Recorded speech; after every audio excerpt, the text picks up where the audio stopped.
Welcome to Negotiating Happiness, the show that helps you find happiness, success, and balance in your work and life. I'm Adriana, your host for this journey into entrepreneurship and personal growth. We're broadcasting live on 107.7 and 105.3 FM in New Orleans as part of the United Public Radio Network. We explore the latest strategies, insights, and stories from successful entrepreneurs and experts. From managing stress to building a thriving business, we've got you covered. Looking for stories that are fresh and new? Dark fantasy, humor, space exploration, time travel, cyberpunk, alternate history, and more. They're in the L. Ron Hubbard Presents Writers of the Future anthology. From 24 award-winning authors and illustrators, plus art and writing tips and bonus stories. L. Ron Hubbard Presents Writers of the Future. Buy your copy at galaxypress.com, Amazon, or wherever books are sold.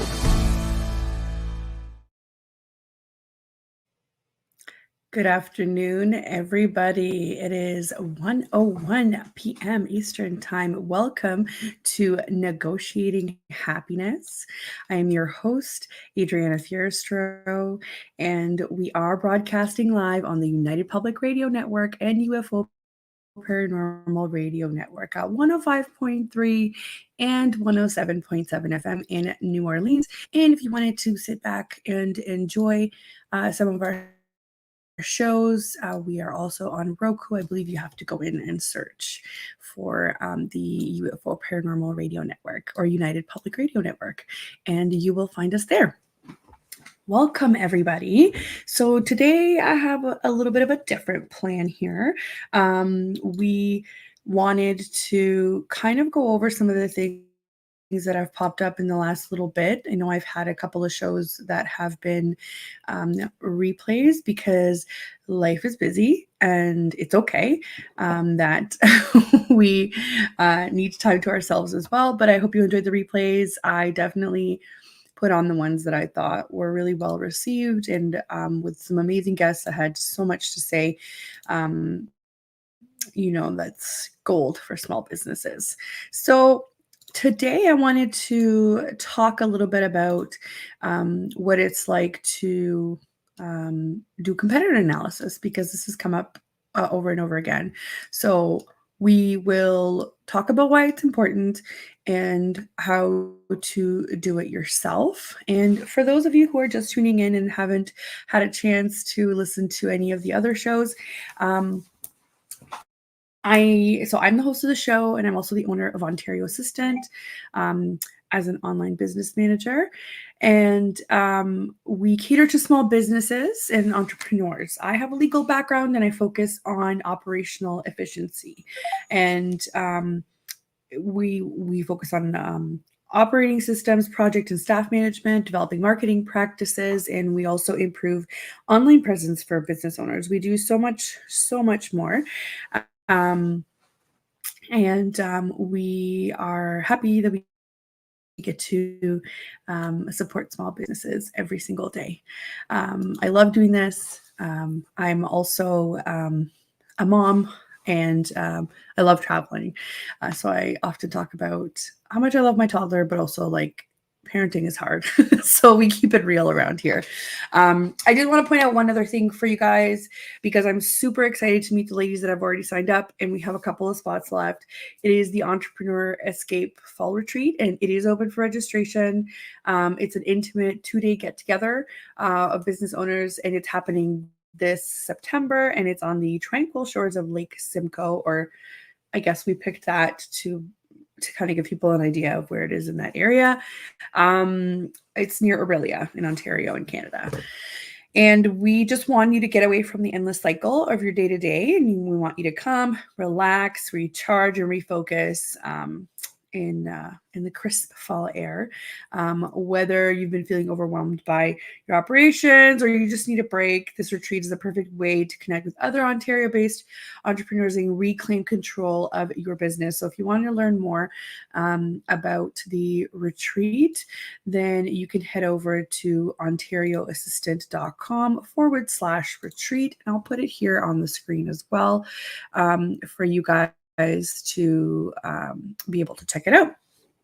So yeah, I can't wait to get to know the ladies that have already signed up. In our application process, we've asked people to let us know kind of, what they're struggling with, what they hope to achieve out of it, because we want to customize it. And Jen and I actually just had a live on Instagram, and we talked all about it. So I'm super, super pumped to see where this takes us, because we kind of want to make it a regular thing. And who knows, maybe we'll do one outside of Ontario next. Who knows? I mean, come on, who doesn't want a vacation that you can also put on your taxes for business purposes, right? Because we will be covering workshops, mini consults, brand shoots. You'll also have time built in there to get to know everybody. We'll do some networking, some bonfires, some hikes, and also what if you want to sleep in for the 2 nights that we're there, right? Why not? Why not? So we've got it all, and it's a la carte meals. It's all inclusive. We've got meeting space as well. We're not going to be crammed in some cabin somewhere. It's at Fern Resort. They do this kind of thing. So I'm super pumped to be hosting that. Again, if you want to check out the details, go to ontario.com/retreat. I can't wait. So back to our regularly scheduled programming. I wanted to talk a bit about what you can, like, why you should do competitor analysis, because especially if you are newer, you need to understand kind of what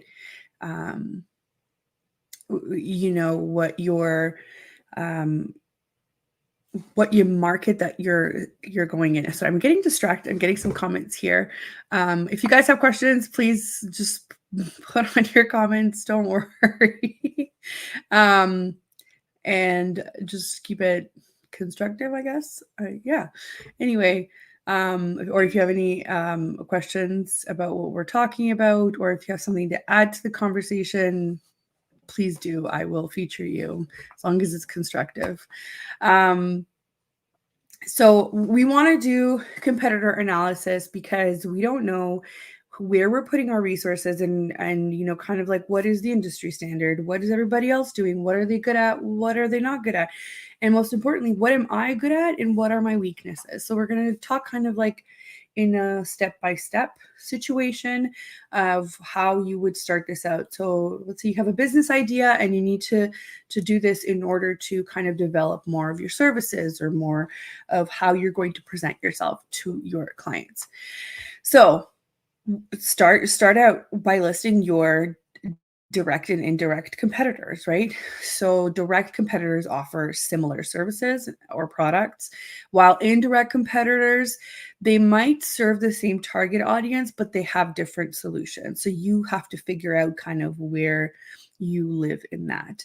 And that is sometimes hard. You might have one idea that is brilliant, and then you're now kind of trying to build around it. I get it. It's not always easy. So this is definitely going to help. So just start by identifying them. Make sure you know who they are. Make sure you know what they do, and understand who they're speaking to in whatever is client facing. So like website, socials, blogs, right? That you then start to gather your data by doing that. So you can look at industry reports. You look at customer reviews. That's really important. Here we have a comment here from Alicia Lopez. Hi, Ali.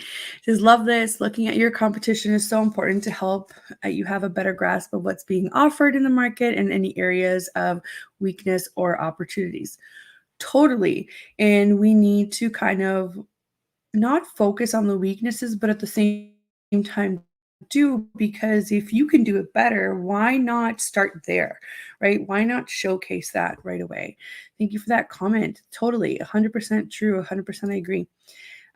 We tend to focus on the things that we do really well, which is great, but when it comes to brand messaging or getting out the your message, you want to make sure that you're not saying the same thing as your competitors, because honestly, it's just not going to help you, because when somebody searches you, you literally get the same people saying the same things. There's nothing that sticks out that makes you unique. Like, why should somebody go with your business, right? So this is why this is super important.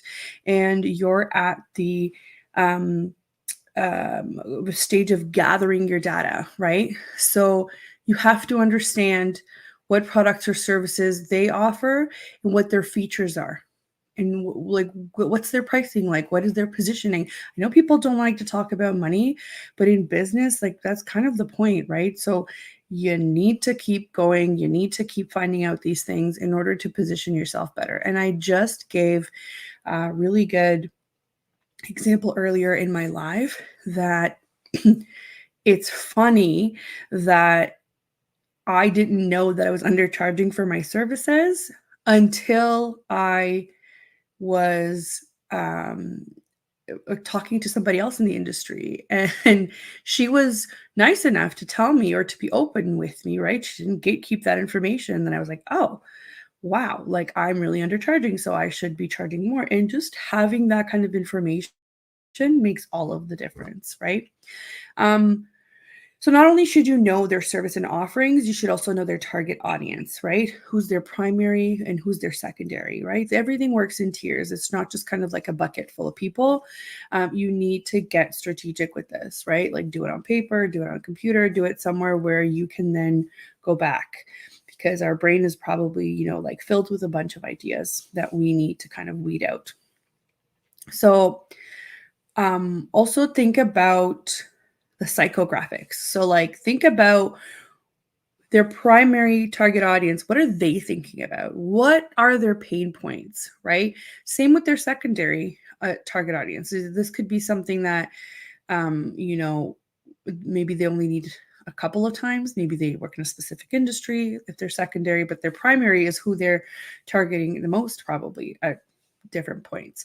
So what are they thinking? What are their problems? Why are they even looking for this solution? That's what the psychographics are talking about, because the more you understand what they're going through, the better copy you're going to write and the better messaging you're going to present. And people are going to be able to relate right away and say, yes, that's exactly what I'm thinking. That's exactly what I need, right? And also, these days, online presence is everything, right? You have to look at their website. You look at social media accounts, and what are their content marketing efforts looking like, right? Like, are they somebody who pays somebody else like, $5,000 a month to run a social media manager? Or is this somebody that kind of does their own DIY, social media, and they have no idea what they're looking at when it comes to the analytics, board? Like, I'm talking about Instagram specifically, right? When you click on it, they're just looking at it and they see a bunch of numbers, right? Like, there's just you can be in between somewhere there, and that's okay. But you need to see what they're doing, because obviously if you're picking a competitor that's really big, then they're obviously doing something right. Okay. What other marketing strategies do they have? Is it just, they're throwing content out there, hoping it'll stick? Or do they use content marketing specifically geared towards their audience, right? Do they use SEO? Do you know if they use SEO? Do you know where to look, right? So SEO is search engine optimization. So they use keywords in everything that they put out there in hopes that somebody is going to search and find them through those keywords. And I didn't know this until recently, and I mentioned it in one of my other episodes, but you can actually add alternative text to your Instagram posts, which goes in with the SEO, right? So whenever somebody searches something on Instagram or is looking at something similar, the algorithm is more likely to find it because you've given it those keywords that it needs, right? Do they use email marketing? And I know a lot of people are not convinced about email marketing. And the reason why that is because we get spammed every single day with a whole bunch of emails, right? I mean, I could probably go in my inbox right now and I have like 10 emails from all these retailers that I usually shop at, right? Every day. So it just depends on what kind of email marketing they do. And do you know how to find out? Obviously, use an email address and sign up for their newsletter. See what it's like. See if you like their frequency, who they're talking to, and what they include in their email marketing. That's a really good tool to know of your competitors. Or do they do like influencer partnerships, right? You can be a micro influencer, or you can be an influencer that has like millions of followers.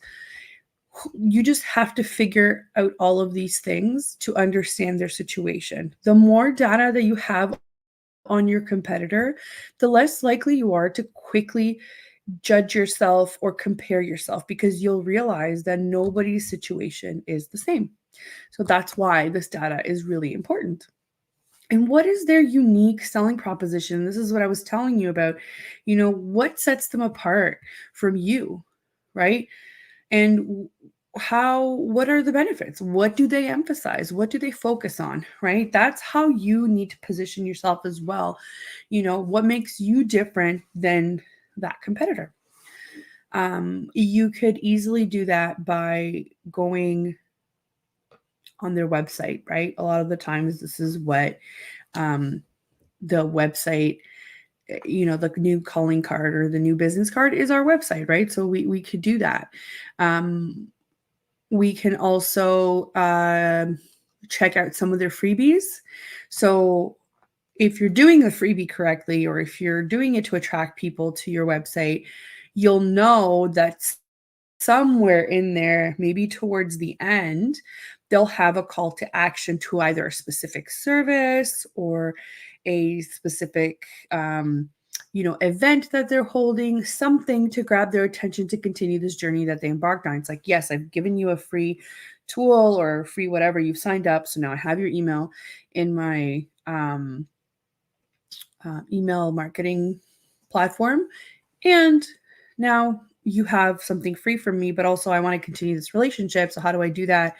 I include things that are uniquely propositioned to me, or services that are most popular, or maybe services that you want to develop. So that way, the more you're involved, the more you know about what their kind of thing they're offering, right?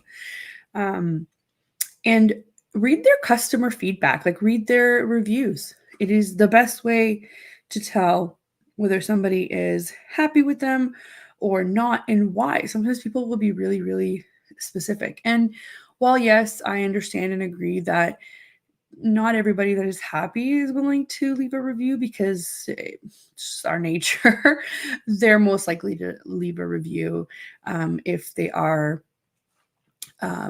upset about something. So that could kind of be your in to be like, oh, so maybe they didn't do this well at that point, right? See it from the customer's perspective. Maybe the customer raved about how easy the process was. So then now in your head, you should be thinking, I wonder like what their process is. I wonder what kind of systems they have in place. I wonder how they make the customer journey a lot smoother for them, right?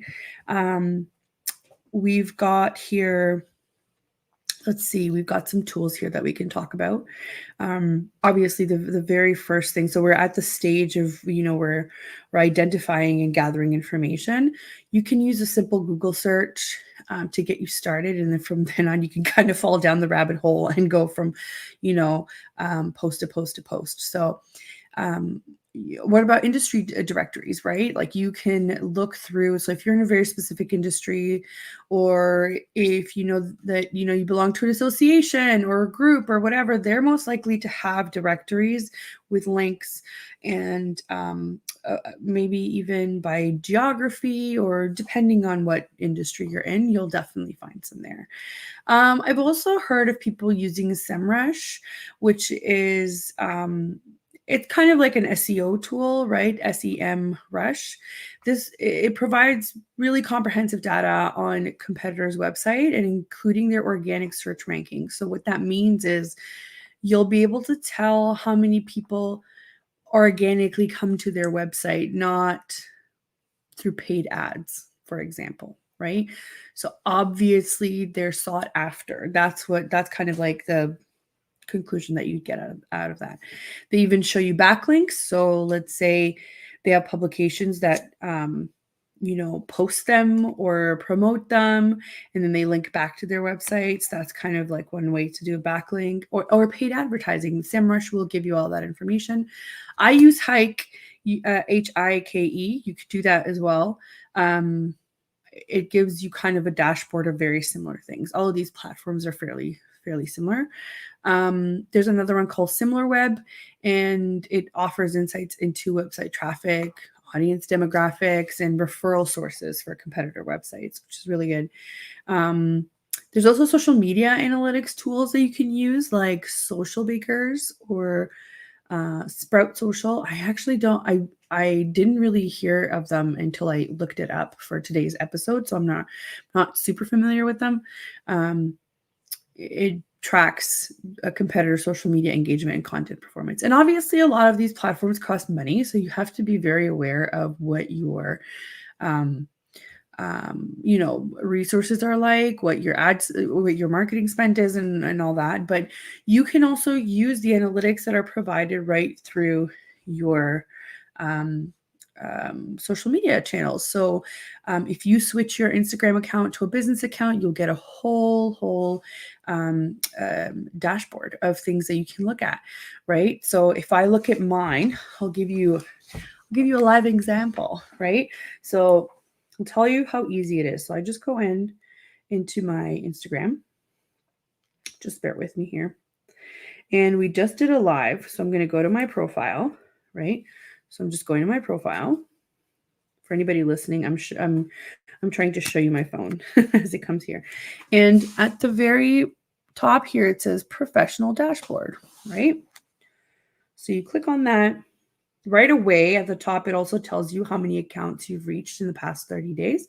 So let's look at the content that we shared. It tells me I've shared 72 pieces of content in the last 30 days. Cool. So when you scroll through, it'll show you the amount of numbers that you see there in black. Those are the numbers. That's how many accounts you've reached just through that little bit right there. And you can toggle it. So you want to see it for the whole year, for the whole quarter, depending on what your strategy is like. And also, if you keep going down, there's actually tips and resources for reels and whatnot. And it is true, a lot more video content is shown, like the algorithm seems to like it. Now, when I just posted the live, you can see it going.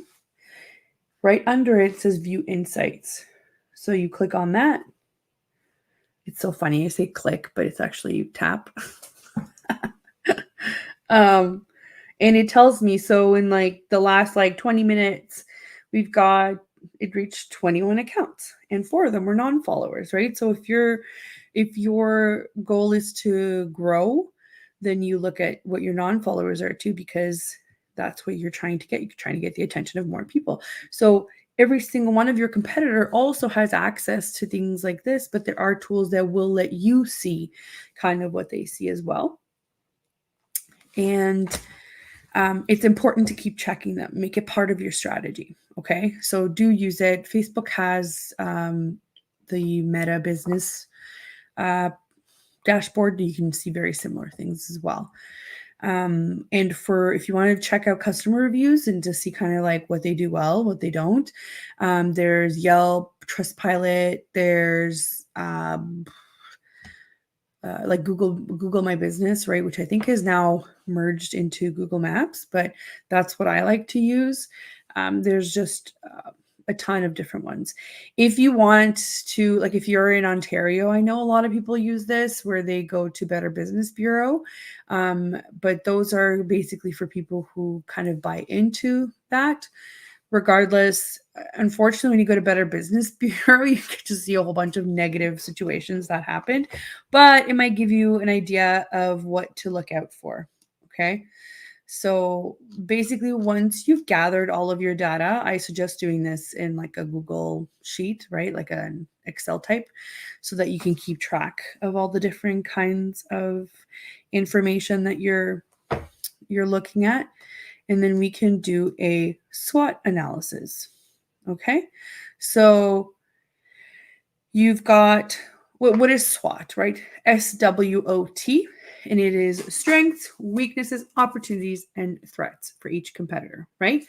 So we've been talking about this kind of the whole time, but now this is the point where you've gathered your data and you can then identify the different factors, which kind of category they fall in.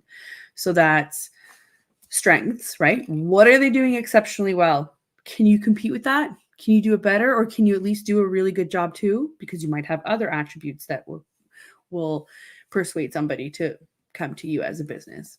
Weaknesses, where do they fall short, and what are the challenges? Are these some of the challenges that you're going to be facing, right?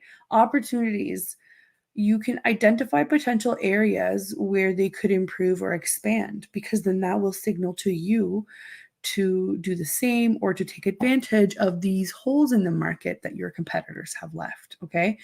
And then threats. Well, recognize external factors that could affect their business negatively, because again, you could be in the same exact position. So could this be because they're a brick and mortar store and most of the stores in their plaza have closed down? Like, that's a threat, right? You get less foot traffic, especially if you depend on foot traffic. That's crucial, right?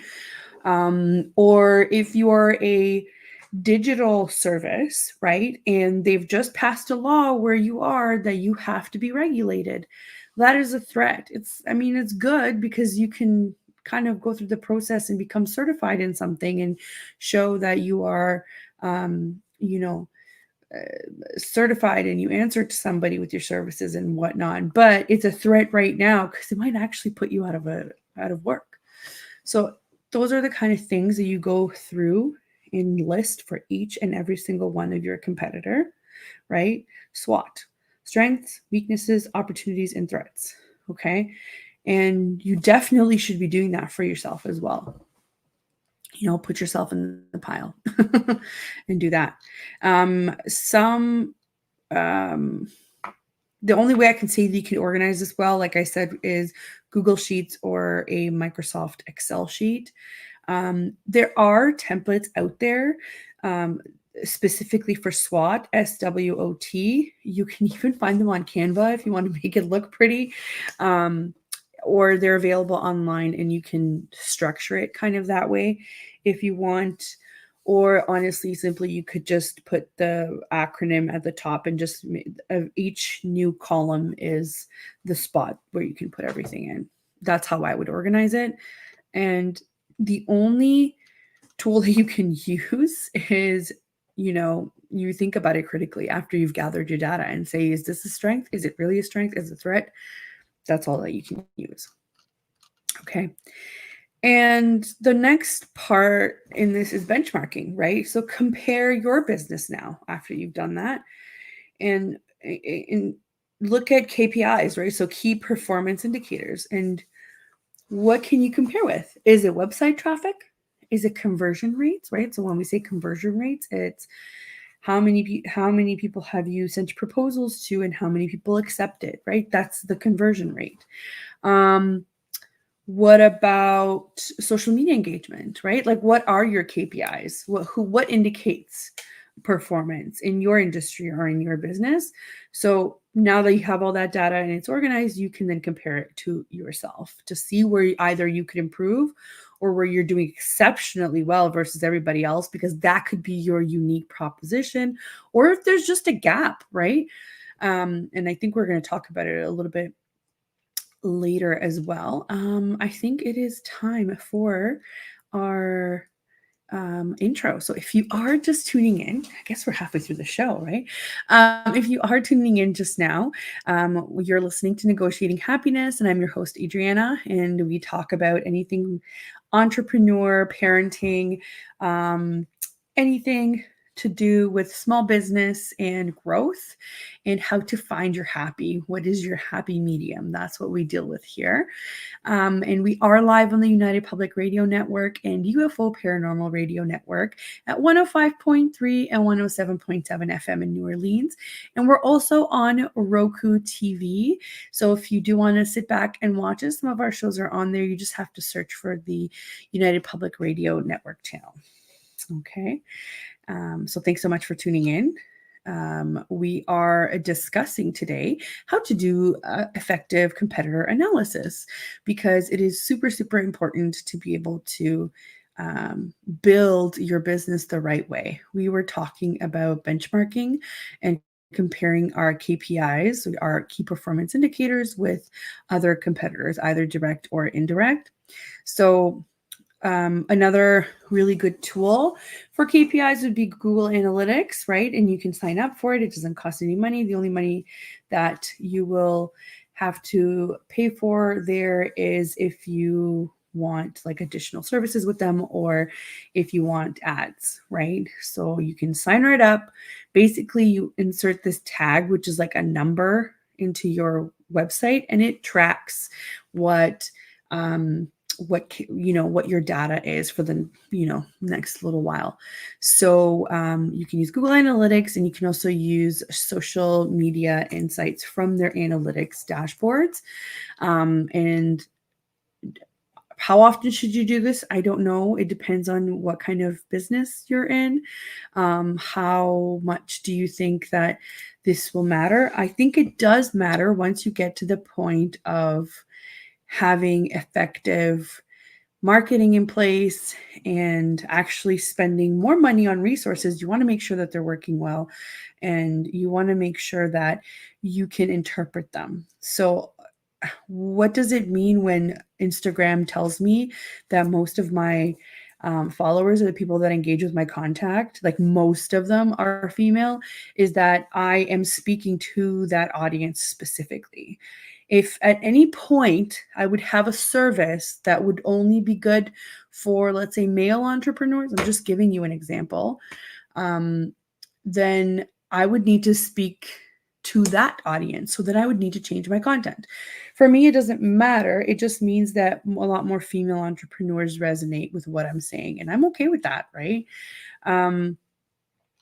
It just depends what business you're in, right? So the next step in our analysis would be to determine your competitive positioning, right? So how does it compare then to your competitors? Or how does it compare in the minds of your target audience, right? Like, what unique value can you offer? So a unique value for me, like there's a ton of OBMs. A unique value for me would be that I have a legal background, so I can definitely help set up small business owners with different contracts and different policies that would help them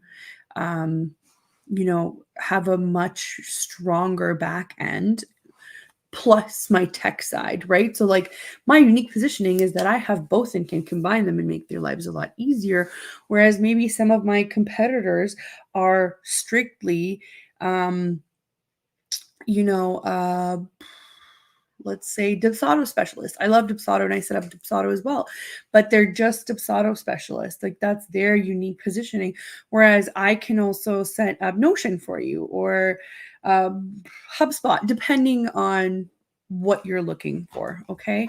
And you just need to identify what that is to be able to speak to that. So people know that you are different than your competitors in that way.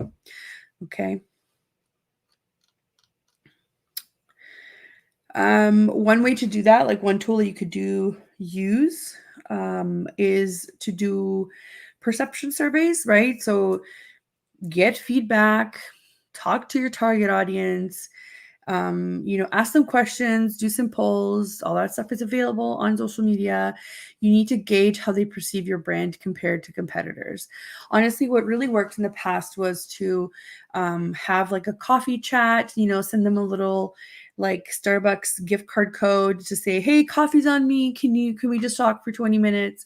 I just want to ask you some questions. I know you've been around for a little while, or you've been a previous client, or, and if you decide that that's your target audience, and you can ask them a couple of questions, you can basically nurture that relationship, right? They're most likely to remember you and come back to you when they need something, because you've given them the attention, but you also gave them the understanding that their time is precious. So, and that is valued. You bought them a coffee and you got the basically a survey, a verbal survey.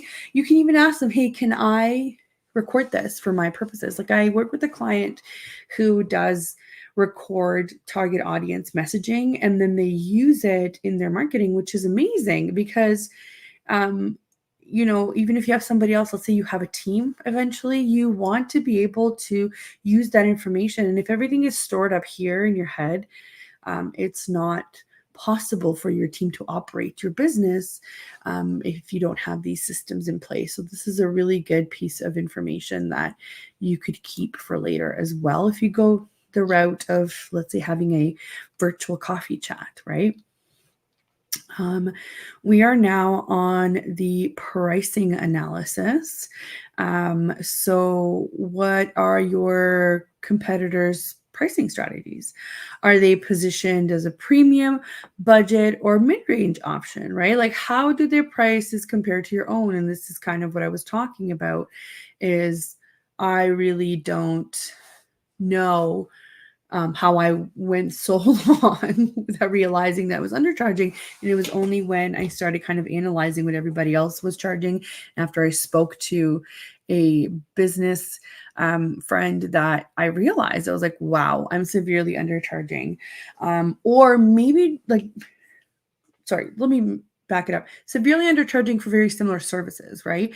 Because if you offer very specialized service, or if my friend offered very specialized services that required a lot more knowledge and I was just doing admin, then it doesn't really make sense, right? So it has to be compared to your services or the value that they get out of it. Not that it's not valuable, but like there's a reason. I'll give you an example.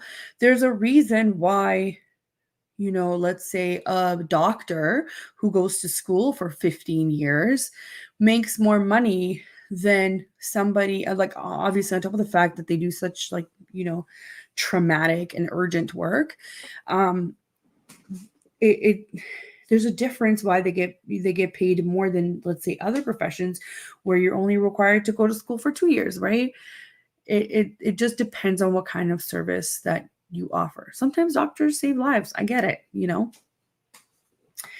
And if you're really stuck, right, there are softwares out there who will tell you what prices your competitors have, right? There's, I think I used Price to Spy before. And when I looked it up, there's another one. It's Price Sync, and it can help you monitor competitors' pricing changes and trends. Now, I don't think that these platforms have everybody's pricing. I think it really depends, what industry you're in. But I just think that you need to give it a try. Sometimes they have free trials. So while you're doing like all this like analysis, and information gathering, you could probably just use a free trial and then get the information that you need.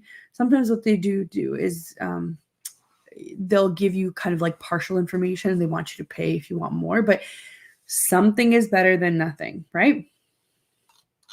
Let's see. What else would we do?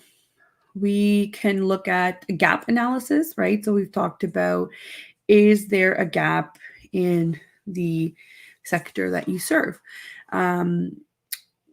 What about unmet customer needs? So not just a gap, but needs that, that some of the customers that are using them are not being this. I'll give you one of my examples is, could you diversify or could you include it in your service where the people that are coming to you for web design, right? Let's pick that one. People that are coming to you for web design, but they also need somewhere to host it. And they also need somebody to monitor it and back it up. Could you also offer those services? Probably, right? You have to think of the journey of the customer. What about before? What makes them get to the point where they need, web design? Well, they probably needed a logo. They probably needed some marketing tools. They probably needed that. Could you do the marketing part?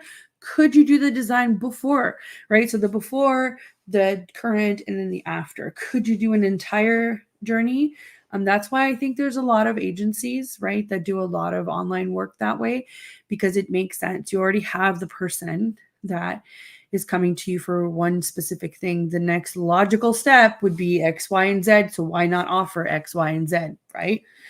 But that doesn't mean stretch yourself out. Like if you're doing this on your own, you need to focus on what you like doing and what makes you basically the most money. So that's why you're trying to identify in your competitors, right? Where are they falling short? Like what are their customers' unmet needs? And do you fill those, or could you fill those in the future? Right? This would definitely help you differentiate, like your positioning from them. This is what I would use, right? And for some tools, you can use some keyword research tools.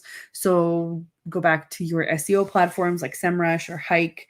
And they'll identify some keywords and topics that your competitors may not be covering. So a lot of these tools also have the ability to show you what people are searching for and who your competitors are already. So if you don't know, that's a really good place to start with as well. And I'm pretty sure they have a free trial as well if you're really, curious about where to go, where to start. And also you can still use surveys or feedback from your customers or other customers in this gap analysis, right? So again, have coffee chats, go to networking events, find other professions that serve the same audience but for a different purpose. So there's a reason why realtors and mortgage brokers partner up to do a lot of things, because they serve the same target audience, the people that are either looking to buy or sell, but they serve different purposes. So they can then team up while still being independent, or, the funnel of work keeps coming through. So this is really helpful. Maybe you decide one day that, oh, maybe I don't want to be a realtor anymore. Maybe that's why I want to be a mortgage broker, because then they're going to need that side of it. Obviously, it's not a great example because there's a lot of them and it takes, getting certified and being under a regulatory body. But I'm just giving you an example of how to look at a target audience from your competitors' point of view and then from the actual customer point of view. Feedback is always good, even if it's negative. I don't care what anybody says. Even if it's negative, it's always good. Does it suck? Yeah, it sucks, but it gives you an idea of where to start, right? And it kind of keeps you, real. Not everything is good all the time. And maybe you've evolved past certain things and you just can't see it because you're in the weeds every day, right? Like I was talking to Jen about this. It's hard sometimes to see what the solution to your business is because you're in it every single day. That's why you need somebody else to look from the outside. This is why we do a lot of SWOT analysis, SWOT, right? So the next part would be which is a long process. I'm not going to deny it, long process, to monitor and iterate, right? So it is an ongoing process. So just because today in September of 2023, this is what they're at, doesn't mean that they're not also growing your competitors, right? Or that they're not also switching gears. So you need to continuously do this, whether you decide it's every 6 months or every year, that's up to you. Or you can use tools like Google Alerts, right? Like every time somebody, posts or searches for something XYZ, you get a notification. You could use that and be prompted when that happens. And there are social media listening tools as well. So whenever something, there's an event that triggers it and then you get notified depending on what that is. Maybe you want to see every time somebody comments on XYZ, or maybe you just want to see what they're posting every time. So you make sure that you follow their notifications in your app. That is totally possible. There are some other listening tools. I haven't worked with them personally, but I think it's called Brandwatch. I'm not sure. And it basically, it monitors mentions of the competitors on social media and the web. So this would be targeted towards someone specifically. I never went in that deep with my competitor analysis because again, OBMs, VAs, like there's so many, but they're all specialized in very different things. And I don't care for a particular competitor. I just want to learn from other people. So I have a list that I have in an Excel sheet that I sometimes look at, and I update as I click on the links just to see kind of like what's going on. What are they doing? Am I competitive enough for this? Or maybe my website is just super outdated. And then when I see all of my other competitors, it's kind of like, well, I can see why people wouldn't want to click on or want to go further, or their attention is gone in, a minute on the website. So I definitely would monitor that. And our last step here in conducting a competitor analysis is, using the actual data and where to go from here, which can sometimes be the hardest, right? Because nobody can tell you. You have to make those decisions. And I've seen a lot of people who experience decision fatigue. And honestly, this is why we created that retreat, because we wanted to be able to get some of that out of our system. But anyway, let's see how we can use the data wisely. Basically, you can use it to refine your marketing efforts to develop a competitive advantage, right? So you can use it to be on various platforms. Maybe your competitors only use one platform. I know clients who won't use more than one, like LinkedIn, right? Are they missing out? Maybe, but if that's where their market is, then maybe that's it.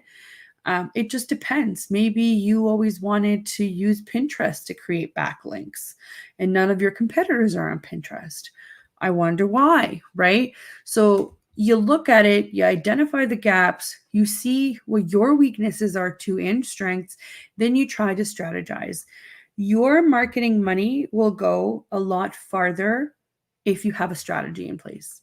You just throwing up content and hoping it sticks, probably not. And I'm talking from experience because I have been there. And I have done that out of the pure, time to deal with it, or any of the above, right? So it's not always smart to just post it, post it, post it. Have some sort of strategy. What are you focusing on? What are you not focusing on? So, for example, from when I started my business to now, I don't do certain services anymore because it just doesn't serve me. So, obviously, I can't keep talking about them. And I know this seems like a very common sense thing, but a lot of people still do. And until somebody pointed it out to me, that makes sense with me, right? Like that makes sense to not to do it, but it didn't make sense at the time because I already had so much content that was already pre-programmed that I was going to use or maybe want to recycle, right? It's just not something that you should do just because you have the content recycled or there, right? I did want to show you guys a quick video, but unfortunately, the AI software is not working. And it happens sometimes. It is what it is. It happens. But I want you guys to go in it thinking that you are definitely, viewed as a competitor. So what are the areas that you need to work on, right? Like literally block out some areas. Marketing, services, messaging. So when I say services and messaging, is like your services are your services. So I can implement platforms for you. So like I can install to customize your CRM, right? And then, but what is my messaging? My messaging is that you're going to save hundreds of hours by automating a lot of this repetitive work or these repetitive tasks that your assistant shouldn't be doing. They should be doing something else to help you, right? You're going to be saving money. Yeah, like you spent $400 for the year on the software, but you're saving like 200 man hours, right? So my positioning is that I have experience in this and that I set this up for you and I customize it. My positioning is unique versus other people because maybe they just do the admin part of it, while I'm the one that sets it up and gives you training materials, right? So I'm not saying this is a great example. I just wanted you to see the difference between what your services are and why, right? What is your positioning? What is your marketing? Am I hitting pain points, right? For the pain points for my clients are that they just don't have time for anything, or they need help. So their pain points are, I don't want to break the bank, but I also need help. So how can I do both? So this is why I offer services as in done for you project. So it's a project, it's wrapped up, we're done. Or we have retainers, right? So if you want to have ongoing, work done for you, then we have retainers. So it just depends on what your business is structured like. So if anybody wanted to see a template of what the SWOT analysis looked like, I can get you one just now. I wanted you guys to see it. Let's see. Just bear with me. I thought I had it here, but I didn't. All right, so we have this example.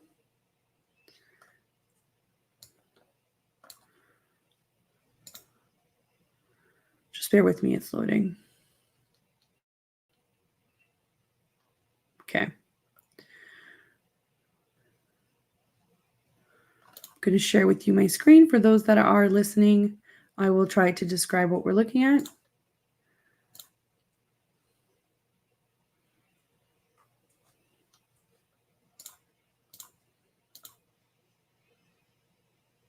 Okay. So here it is. It's just popping up here on the screen.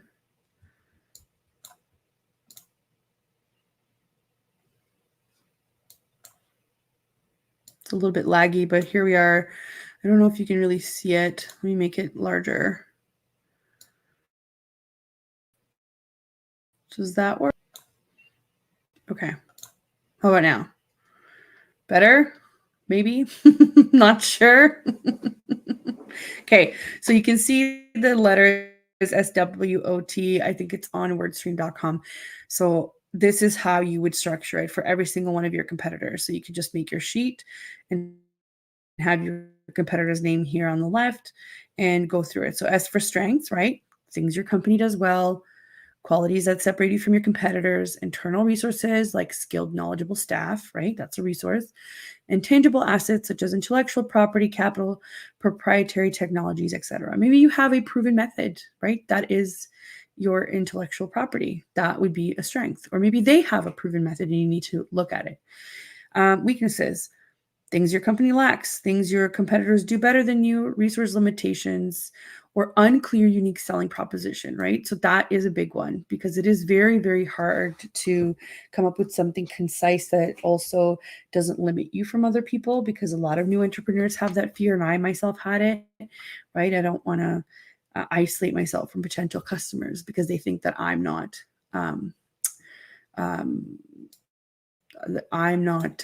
somehow, qualified to do, when maybe I am. Okay, I made it a little bit bigger for you guys here. Opportunities. So undeserved markets for specific products, a few competitors in your area, emerging need for your products and services, or press media coverage of your company. So this is where basically, go to that event, go and shake some hands, or go and show up to that online networking event as well. Or if somebody asks you to go live with them on Instagram, that's an opportunity. Take it, right? That kind of thing. And do your competitors do that kind of stuff? Like, I know some of my clients have, they're not competitors, but it tracks, right? Some of my clients have opportunities to go to be in the paper or in some associations, right? Like, that's an opportunity to be able to do that. And T for threats are emerging competitors. Is somebody else coming up? Are they coming in to steal your unique proposition? Who knows? Changing regulatory environment is what I explained for before, it's a threat when you can no longer run your business because somebody decided to regulate it and you're not certified or approved. That's a big threat, right? Or negative press or media coverage. Let's say you work with somebody who got in trouble, like big trouble. That would definitely be a threat because people think you associate with them, and maybe you do, maybe you don't.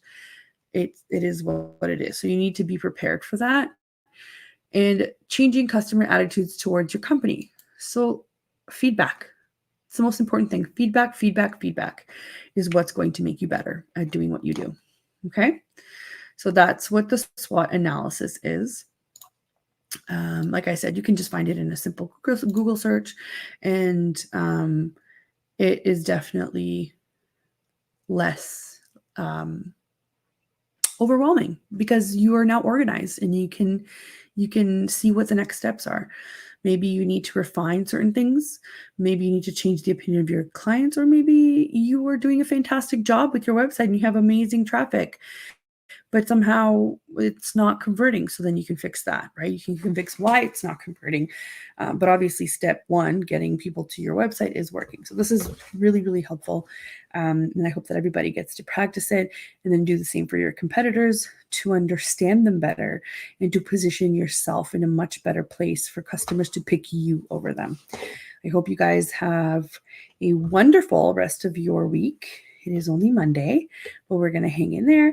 And I will see you guys soon. I just sent out another round of invites for guests, which means that we have a whole bunch of wonderful entrepreneurs coming through to impart their wisdom. I can't wait to let you guys see. And we actually have a web designer coming on to talk about the kinds of things that she does for websites. So stay tuned.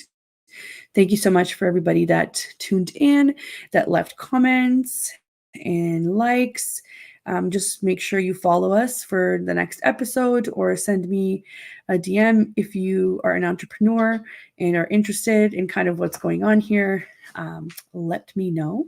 And thank you so much to United Public Radio Network for having this platform on here. I super appreciate it. And we will see you guys soon. So just remember that we just streamed live on United Public Radio Network on 105.3 and 107.7 FM in New Orleans. And we will catch you guys next week. Thank you and take care.